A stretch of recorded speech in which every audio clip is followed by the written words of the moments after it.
नमस्कार, मी रमाकांत हासगुडे आणि आपण पाहताय समय संघर्ष न्यूज. शेतकरी हा जगाचा पोशिंदा असतो. तो अन्नधान्य पिकवतो, जगाला पोसतो, देशाला पोसतो आणि आपली जी पिकं आहेत, तळहातावर जसं फोडाला जसं जपलं जातं, तसं त्या पिकाला जपतो आणि त्याच पिकाला लहान लेकराचा आजार झाला असेल, ताप आले असेल, तर उद्या दवाखान्यात नेऊ म्हणतो. पण पिकाच्या बाबतीत त्याला टायमाला त्या पिकाला जी पाहिजे ती करत असतो आणि त्या पिकाचं जर काही नुकसान झालं, तर त्याची काय अवस्था होते शेतकऱ्याची. जी मराठवाड्यामध्ये शेतकऱ्याची आत्महत्या होत आहेत, त्याची कारणं काय आहेत? तर अशाच विषयामध्ये आपण एक अपडेट घ्यायला आलो आहोत. धाराशिव जिल्ह्यातील, धाराशिव तालुक्यातील येवती या ठिकाणी. या ठिकाणी काही शेतकऱ्यांचा ऊस आहे, ते तळहाताच्या फोडाप्रमाणे जपलेला ऊस आता कारखान्यात जाणार होता. पण तो ऊस जळून खाक झालेला आहे. तर त्या बाबतीत आपण त्यांचे ते अपडेट घेण्यासाठी आणि त्यांच्या प्रतिक्रिया घेण्यासाठी आपण आलेलो आहोत. तुमचं नाव सांगा. माझं नाव रत्नकांत श्रीमंत खांडेकर. वय अ, 41 वर्षे.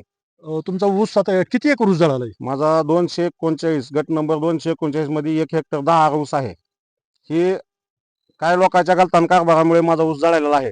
ही मालमत्ता शासकीय का प्रायव्हेट, ही शासनानं मला याचं उत्तर द्यावं. नाही, आपण सध्या डीपी पसार म्हणजे हा. ऊसाचं कारण माझं जळण्याचं ते- कारण जे आहे ना, हा, तीच ते आपल्याला सांगायलो पाहिजे. तुम्हाला, तीच सांगायलो मी तुम्हाला. ही मालमत्ता प्रायव्हेट की शासकीय, हे जर उत्तर मला शासनानं द्यावं.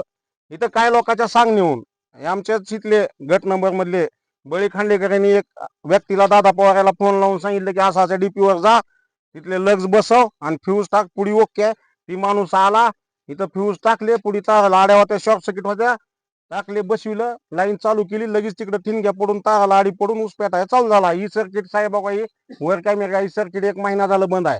शेतकऱ्याचं सध्या ऊस तुटायलेत, कुणाला सुद्धा पाण्याची गरज नाही, सगळे तोडायचे म्हणून मोटरी बंद आहेत. लाईन मेन इंजिनियर कुणीच इकडे येऊन बघायला ह्या परिस्थितीत तयार नाही. इथं प्रायव्हेट लोकांनी, माझं स्पष्ट आरोप आहे की शासकीय मालमत्ता असताना प्रायव्हेट लोकांनी छेडछाड करणे ह्या वस्तूला, त्यामुळे माझा ऊस जळालेला आहे. लाईनमॅनने केलेलं नाही. लाईनमॅनचा संबंध नाही. गावातील आमच्या खाजगी- भावकीतील माणसाने बळीराम देवीदास खांडेकर यांनी एका व्यक्तीला फोन लावून असं असं तुला मी देतो, काय असेल ते तिथं जाऊन फ्यूज बसव टाक म्हणून दादा पवार गावातली व्यक्ती तिथं पाठवून देऊन त्याला इथलं काम करायला लावून लाईनमॅन इंजिनियरच्या परस्पर इथं इथं फ्यूज टाकला टाकला आणि तिकडे पुढल्या आड्या काढल्या नाहीत, आड्या तशाच राहिल्या आणि त्या आड्या तशाच राहिल्यामुळं ठिणग्या पडल्या आणि माझा ऊस पेटला. तर ही 2 व्यक्ती माझ्या ऊसाला जबाबदार आहेत. ह्या 2 व्यक्तींनी माझी नुकसान भरपाई करून द्यावी, ही माझी विनंती आहे तुमच्या माध्यमातून. एमएससीबी जिम्मेदार आहे ना.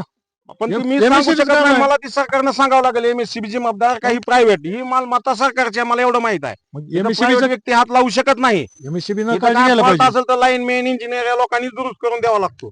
तर या ठिकाणी बघता आपण किटकॅट कसे आहेत बघा. एमएससीबीचं कारभार आणि हे किटकॅट जे किटकॅट असतात फुल टाकायचे, कशा तार लावलेले आहेत, ते अखंड तार अशा. हा एमएससीबीचा कारभार आणि त्यामुळं शेतकऱ्याचं काय हाल होत आहेत, शेतकऱ्याचं कसं नुकसान होतंय आणि त्यामुळं शेतकऱ्याला या मराठवाड्यामध्ये आत्महत्या करायची वेळ शेतकऱ्यावर येते. याची कुणीतरी शासनानं, प्रशासनानं जबाबदारी घ्यायला पाहिजे. तर आपण काय करू, आता आडी पडलेली आणि ऊस जळायला, चला आपण पाहूया तिकडे.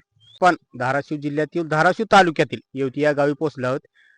आपण एक ठिकाणी बघतो की अख्ख्या गावाला लाईनमॅन कोण आहे, काम करणार कोण आहे हे माहित नसतं. पण इथं अशी वस्तुस्थिती आहे की प्रायव्हेट काम केल्यानंतर त्यांचा ऊस पेटलेला आहे. तर त्या शेतकऱ्याकडूनच आपण जाणून घेऊयात की कसा ऊस पेटला त्याचा. तर बळीराम देवीदास खांडेकर हे ड्युटीला असतात, त्यांनी फोनवरून तिकडे सांगितल्यामुळे गावातील दादा पवार हा 0 लाईनमॅन म्हणतात त्याला, ती नाही. त्यानं येऊन डीपीला फ्यूज टाकून, डीपीला तिकडल्या तिकडे बसवून, तिकडल्या तिकडे कुळी या लाईनमॅन कोण परमिट घेतलं म्हणतोय ते घेऊन तिकडल्या तिकडे फ्यूज ती बसवून तिकडल्या तिकडे ओके चालू केलं. ही बघू शकता तुम्ही, ऊसाने आड्या होत्या, 1 महिना झाला, ही सर्किट पूर्ण बंद आहे. तिकडून लाईट चालू केल्या केल्या इकडे ठिणग्या पडून पूर्ण माझा 1 हेक्टर 10 ऊस पेटलेला आहे 239 गटामधला. कोणी कोणाला फोन केला मला जरा सविस्तर सांगा. काम करणाऱ्याला विचारलं तर त्यांनी सांगितलं की बळीराम देवीदास खांडेकर यांनी मला सांगितल्यामुळे मी येऊन काम केलं. पुढलं काय आहे ती मला माहित नाही, मला फक्त इथलं डीपीतलं करायला सांगितलं होतं. म्हणजे त्यांनी फक्त डीपी पर्यंत येऊन डीपी पर्यंत काम हा. करून परत गेले. गेले आणि पुढे आड्या तशाच राहिल्यामुळं इकडे ठिणगी पडून ऊस पेटण्यात आला. म्हणजे त्यांनी पुढे पाहिलं नाही का येऊन? पुढे येऊन त्यांनी पाहिलं, त्यांचं म्हणण्यातून असं आलं की मला तिकडलं तेवढंच करायला सांगितल्यामुळं मी तिकडलं तेवढंच केलं, इकडे येऊन बघितलं नाही आणि काम झालं असं. ओके, वर मेसेज गेला, वरून लाईट चालू केली की ठिणग्या पडून ऊस पेटायला चालू झाला. आणि आम्ही यांना फोन लावून विचारला असता सरांचं म्हणणं आलं की मला काय माहित नाही तिकडलं, मी इकडे ड्युटीला असं आहे तसं आहे. कोणत्या सरांचं? आमचे शेजारी देवीदास बळे सर म्हणून प्रसिद्ध आहेत. त्यांनी सरपंचाला मी कॉल करायला लावला गावच्या की असं झालं, त्यांच्या संग चर्चा करा, विचारा. त्यांनी फोन लावला असता मला तिकडलं काय माहितच नाही, मी मीटिंग मध्ये आहे, ड्युटीवर आहे, म्हणून त्यांनी उडवाउडीची उत्तर दिले. तो तुमच्या ऊस पेटलेला कधी लक्षात आलं? ऊस पेटलेलं काय भाऊ माझे 2-3 इथंच असतात, मी बी सर्व्हिसला आहे. त्यांनी इथे इकडे कॅमेरा फिरवा 1 मिनिट, हे घरचेच आहेत सगळे. यांनी विजवायचा प्रयत्न केला, तुम्हाला धावतो तरी बी विजला नाही. पाडापाडी दाबी पूर्ण 2 तास प्रयत्न केला यांनी, पण तिकडल्या तिकडं अधिकार नसताना लोकांनी येऊन झटणं, याच्यामुळं माझा ऊस पेटलेला आहे. याला जी कोण असेल जिम्मेदार त्यांनी माझी नुकसान भरपाई द्यावी, बस बाकी काय म्हणणं नाही माझं. तुम्ही बघू शकता तिकडे कॅमेरा फिरवून की माझा ऊस कसा होता आणि त्याचं किती नुकसान आहे. आणि आम्ही विजवायचा प्रयत्नही केलाय, असं नाही की न काय करता तुम्हाला बाईट द्यायलोय. एकूण किती एकर ऊस जळाला? माझा 1 हेक्टर 10 जळालेला आहे आणि सरांचा बी तेवढाच जळालेला आहे.